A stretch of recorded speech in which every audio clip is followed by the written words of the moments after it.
petit mot pour remercier les partenaires. Donc, il y en a pas mal avec qui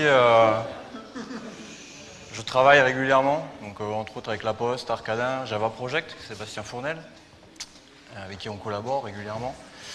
Il y a Océan, Berger-Legros, je ne sais pas si Greg est revenu ou pas. Donc, merci à tous les sponsors. Donc, ça, c'est le sommaire. Donc, il y a 5 points, donc je ne vais pas vous prendre beaucoup de temps. Je pense qu'on arrivera à tenir la demi-heure largement. Un premier point, où am I? Je vais vous parler un peu de moi-même.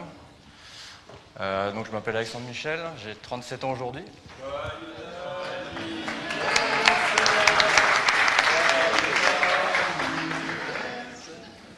Merci Jérôme.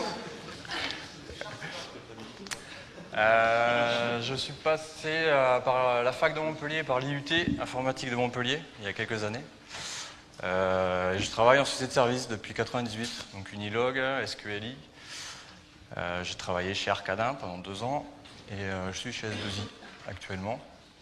Depuis 4 ans en tant que manager commercial et responsable de l'agence de Montpellier. Donc S2I est une société de service informatique. Quoi vous dire d'autre? Je fais partie du CJD, qui est le Centre des jeunes dirigeants, qui est une école de formation au métier de dirigeant. Je vais vous en parler un peu, parce qu'il y a pas mal de slides qui viennent du CJD. Voilà, je crois que c'est pas mal comme presse. Si vous avez d'autres questions, des interrogations. Donc ceci sont les valeurs du CJD pour une entreprise agile. Donc les idées, c'est d'expérimenter pour innover, mettre au profit des idées neuves. Donc on va retrouver, ce sont les valeurs du CJD qui existent depuis plus de 15 ans. Et on s'est rendu compte qu'elles étaient relativement en adéquation avec l'agilité. Donc s'engager pour influencer, pour avoir une économie au service de l'homme et non pas l'inverse. Se former pour progresser, se remettre en cause. Le CJD est une école de formation au métier de dirigeant. Donc il y a des ateliers de travail. C'est une formation qui est sur 6 ans environ. Donc pendant 6 ans, on reçoit des informations et au bout de 6 ans, si on veut rester au CJD, c'est pour restituer les informations qu'on a reçues. Pour réfléchir, prendre du recul et anticiper, ça permet aussi de rompre l'isolement du dirigeant qui est souvent à la tête dans le guidon et se pose des questions seul. Donc ça permet de réfléchir en groupe et de développer pour pérenniser. Donc tout ça, c'est les valeurs propres à l'entreprise agile. Quel est le but d'une entreprise agile? L'objectif, c'est la performance globale. Alors la performance globale, généralement, en fonction de la personne à qui vous posez la question, vous n'avez pas la même réponse. Si vous posez la question à l'actionnaire, ça va être de gagner du pognon. L'objectif, c'est d'avoir une vue un peu plus globale de l'entreprise. Il n'y a pas que les actionnaires qui comptent, il y a les parties prenantes de l'entreprise. Donc les 4 principaux sont les salariés, les actionnaires, les clients et les fournisseurs. Mais à partir de ces 4 axes principaux, il ne faut pas non plus négliger les autres axes. Donc avoir une stratégie de l'entreprise, c'est-à-dire une vision de l'entreprise à 4 ans, à moyen terme. Donc avoir clairement défini la stratégie de son entreprise et avoir des indicateurs pour pouvoir la piloter. Cet arbre est typiquement un indicateur de stratégie d'entreprise via un formulaire, un questionnaire qui permet de régulièrement, tous les 3-4 mois, de refaire un statut sur sa société, de voir où on en est et de voir où il y a des points, des axes d'amélioration dans l'entreprise. C'est sur la partie salariée qui est très importante, qui est de bien prendre en compte l'aspect RH de l'entreprise, parce que l'homme est quand même au cœur de l'entreprise. C'est un des points les plus importants. Développer de manière structurée le dialogue entre ces parties prenantes. Donc à la fois avec ses actionnaires, ses clients et ses fournisseurs. Il y a un terme que j'aime bien au niveau des clients et des fournisseurs, c'est de les voir en tant que des partenaires et non pas en tant que des clients et des fournisseurs. L'objectif est vraiment de monter un partenariat pour réussir à monter des dossiers qui soient gagnants-gagnants pour tout le monde. Et non pas d'avoir quelqu'un qui essaie d'étrangler son fournisseur, une fois qu'il est mort, d'en prendre un autre. Il faut que tout le monde soit gagnant dans un partenariat. Ne pas oublier l'innovation.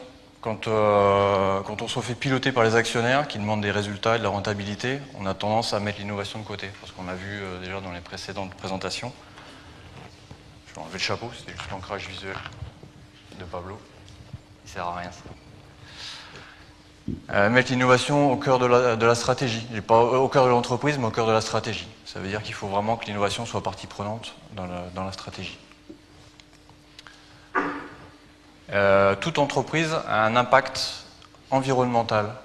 Donc la moindre des choses, c'est via les outils de pilotage, d'en prendre conscience, de voir quel est l'impact environnemental de votre entreprise et au moins d'essayer d'étudier des axes d'amélioration pour limiter l'impact environnemental. Sur une société de service, ça peut paraître compliqué parce que voilà, on est sur du service, donc on n'a pas un impact direct sur l'environnement. Une des solutions qui a été mise en place chez nous l'an dernier, c'était de remplacer tous les PC fixes par des PC portables. Parce qu'en termes de consommation, elle est 10 fois inférieure. Bon, accessoirement, ça permet aussi aux salariés d'avoir un PC portable chez eux, s'ils sont en retard sur le projet, de pouvoir bosser le week-end. Donc en même temps, il y a l'axe actionnariat et rentabilité qui est d'une pierre deux coups. Après, il faut juste trouver le bon milieu sur l'axe. Avoir une forte préoccupation de l'impact social et sociétal de votre entreprise. Donc, ne pas oublier, lié à l'aspect RH, de faire attention aux objectifs en termes d'emploi, en termes d'handicap et de l'impact sur la société de votre entreprise, sur les partenariats avec les écoles. Nous, on a un partenariat avec Polytech. Voilà, il faut pas. L'entreprise vit grâce aux gens et aux futurs collaborateurs de votre boîte. Donc il faut préparer ces futurs partenariats. Évidemment, faire participer les salariés à la construction et à la stratégie de l'entreprise. Donc, faire une transition vers la thématique suivante, qui est le management agile, via les collaborateurs. Alors, un manager, c'est quelqu'un qui communique ses valeurs. On va beaucoup parler de valeurs sur le chapitre du management. Chaque entreprise a ses valeurs. Vous ne les connaissez peut-être pas forcément, les valeurs de votre propre boîte. Allez sur le site internet. Généralement, ça ressemble souvent à ça. J'ai une petite préférence. Je vais afficher en théorie ou pas. Voilà. Les valeurs d'Arcadin. Working together, respect, entrepreneurial spirit. J'aime bien celle d'Arcadin parce qu'il y a une des 4 valeurs qui est enjoyment, qui manque généralement dans l'entreprise. Je trouve que c'est un point très important. Je vais en profiter pour faire un sondage. Est-ce que vous savez dans votre entreprise si il y a des valeurs qui sont communiquées sur le site internet de la boîte? Ouais. Faites gaffe, il y a peut-être vos managers dans la salle. Ceux qui savent que les valeurs dans l'entreprise, est-ce qu'elles sont affichées dans l'entreprise? C'est un point important. Quand votre entreprise, vous avez défini des valeurs, vous pouvez définir, quand vous n'en avez pas, vous pouvez définir ces valeurs-là via un sondage avec vos salariés. C'est intéressant. Et une fois que vous avez défini des valeurs et que vous les respectez, c'est encore plus intéressant de les afficher. Quand on fait quelque chose de bien, autant le montrer.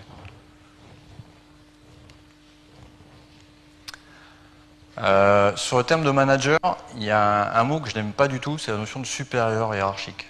En aucun cas, un manager doit se sentir supérieur à la personne qui manage. Au contraire, il est responsable hiérarchique de cette personne-là. Donc c'était juste un point particulier sur la notion d'humilité du manager. En aucun cas, il est supérieur à la personne qui manage.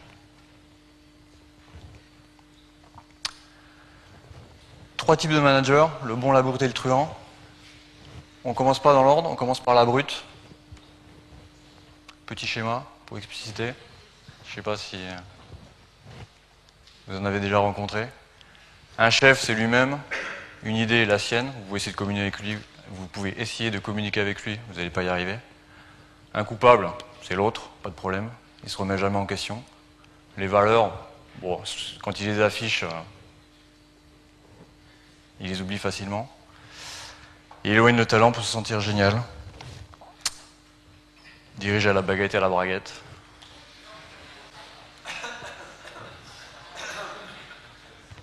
Ça vous rappelle des souvenirs ou... On en connaît tous des comme ça. C'est les entreprises bleues dont parlait Pablo. Le truand, cynique et rusé, manipulateur, séducteur, qui arrive toujours à ses fins. Celui-là aussi, on le connaît bien. Et enfin, le dernier, le bon. Celui qui ose se regarder dans le miroir. Le bon manager, c'est vous. J'espère. Il assume sa personnalité et ses valeurs. Il reconnaît ses lacunes. Il cherche à s'enrichir de la valeur des autres. Ça veut dire qu'il va vers les autres et qu'il pose des questions. Il écoute, il est curieux, il est bienveillant. Il a un regard positif. Il se remet en question en acceptant ses erreurs et en remettant sa trajectoire en ligne. Il a une vision de l'entreprise à 4 ans, mais en tenant compte des collaborateurs, et il respecte les autres. Ça peut paraître anodin, mais pour moi, c'est le minimum syndical d'un manager. S'il n'a pas ces valeurs-là, c'est pas un manager. Une conclusion sur le thème du management. Un bon manager, c'est prendre des gens ordinaires pour en faire des gens extraordinaires. Un bon manager, c'est quelqu'un qui fait monter ses équipes. Et non pas quelqu'un qui essaie de se monter lui-même pour écraser les autres. On passe sur les outils de management. Donc on va parler évidemment d'outils visuels, agiles. Vous connaissez tous le stand-up meeting, j'espère. Stand-up meeting sert actuellement en gestion de projet informatique. Sauf qu'on connaît tous l'intérêt et les avantages du stand-up meeting en termes de communication et de transparence et de suivi. Il y a une question toute con, c'est pourquoi est-ce qu'on ne dérive pas ce stand-up meeting aux autres départements de l'entreprise? Vous avez département prod, compta, marketing, commerce. Merci Jérôme. Ça te plaît? Voilà, c'est couillon, mais c'est un outil qui marche. Donc, quand on a un outil qui marche, il faut le généraliser, quoi.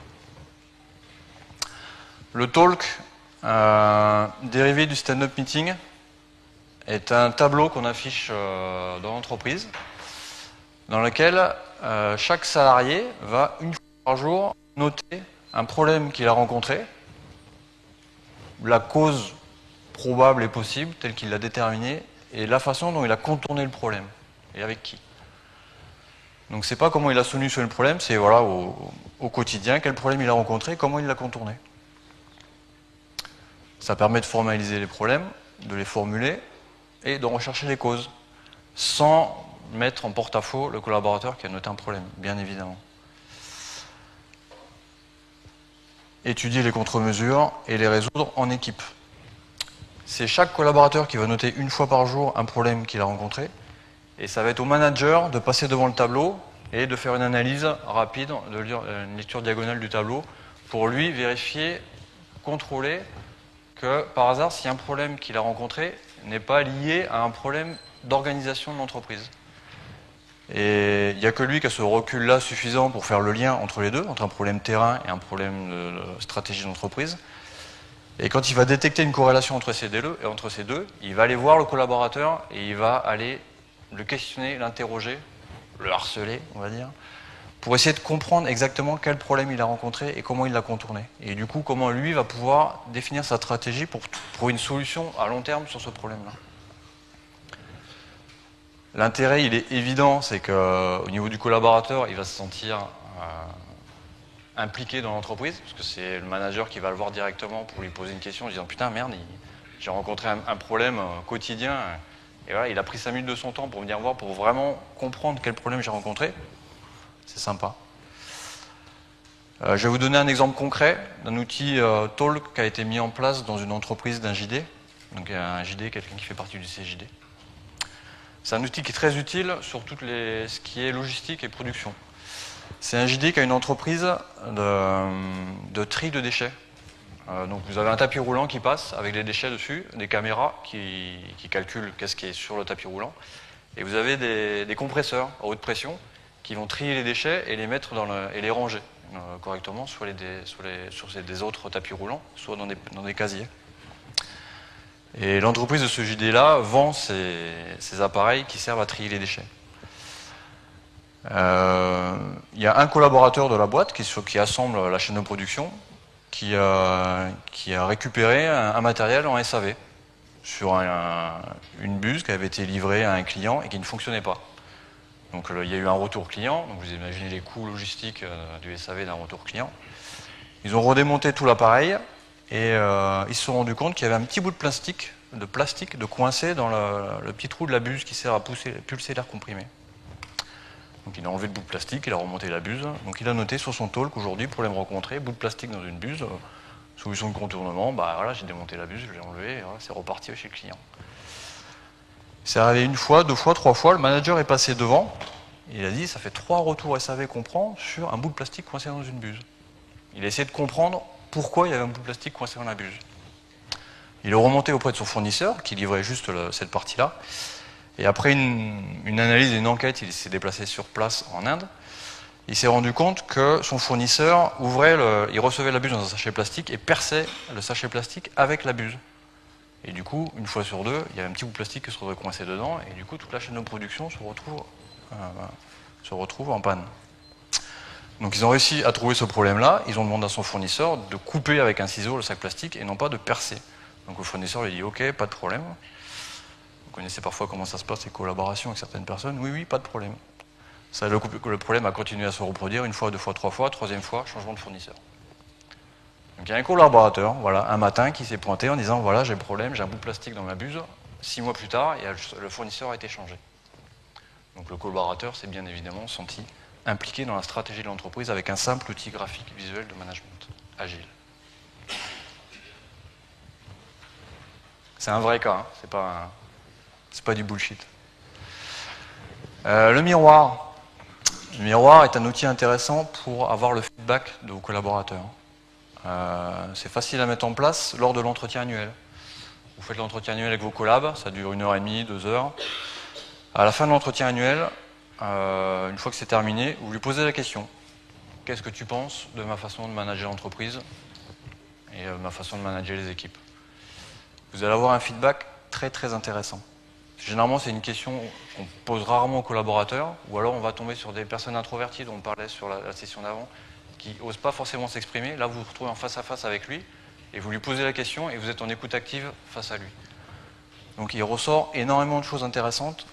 Seule particularité, il ne faut pas être susceptible, parce qu'il y a beaucoup de choses qui ressortent, et généralement on en prend un peu plein la tête, mais c'est positif et c'est constructif. Par contre, si vous posez la question, il faut accepter donc de ne pas être susceptible, comme je disais, mais par contre de mettre en pratique les conseils et les retours qu'on va vous faire. Si vous n'êtes pas prêt à changer votre politique ou votre stratégie d'entreprise, posez pas la question. Si vous posez la question et que vous dites ouais, ça, ce que tu fais, c'est une connerie, tu devrais plutôt faire comme ça, et que le type a raison et que vous ne le faites pas, il vaut mieux pas poser la question. Si vous le faites, allez jusqu'au bout. Et évidemment, ça permet, comme on a vu tout à l'heure avec l'outil Talk, de valoriser les collaborateurs. Surtout quand vous faites un feedback. Je vous donne pareil un exemple concret, c'est plus sympa. Lors d'un entretien annuel d'un de mes ingés, je lui ai demandé le feedback, et il m'a dit ouais, tes réunions d'agence, tous les 3 mois, elles sont sympas. Ok, on est dans les temps. Elles sont sympas, sauf que la dernière fois, tu nous as donné plein d'infos sur ce qui s'est passé les 3 derniers mois, les arrivées, les sorties, les news des collaborateurs, les nouveaux clients, les ouvertures de compte. Tu ne nous as pas donné de vision sur les 3 prochains mois. Et effectivement, donc je me suis loupé sur ce coup-là. Donc à la réunion d'agence suivante, j'ai refait un slide sur la stratégie des S2I Montpellier sur les 4 prochaines années, en termes d'effectifs, etc. Et de stratégie à moyen terme.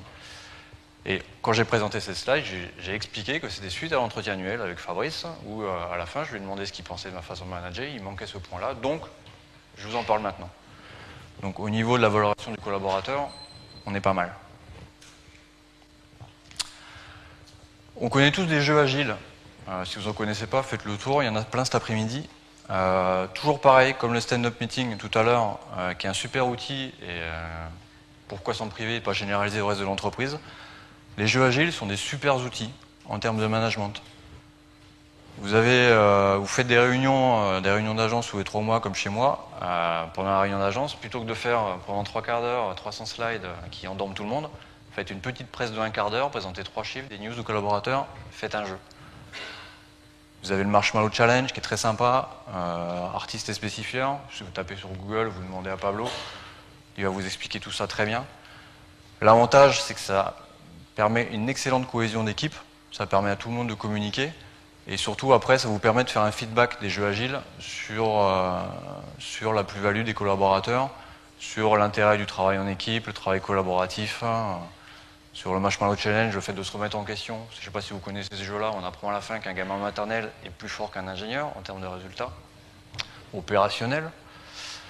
Sur Artist et Specifier, sur le fait de communiquer entre eux, à l'oral et non pas à l'écrit, et de faire des itérations le plus courtes possible.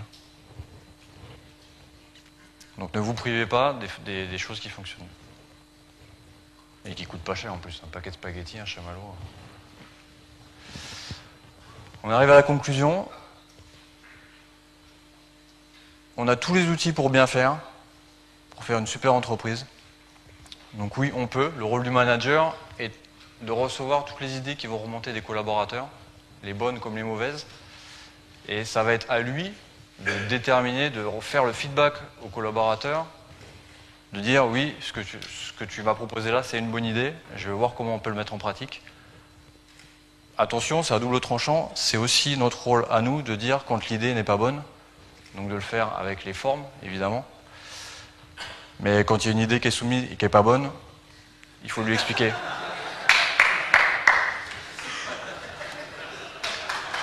Gentiment, mais il faut lui expliquer.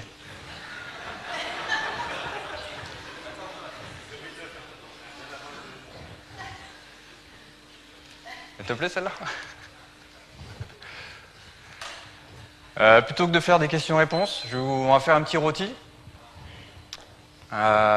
Si vous connaissez le principe, chacun lève la main et va donner une note, pour savoir s'il a perdu son temps ou s'il a trouvé une plus-value. Normalement, tout le monde est censé lever la main à ce moment-là.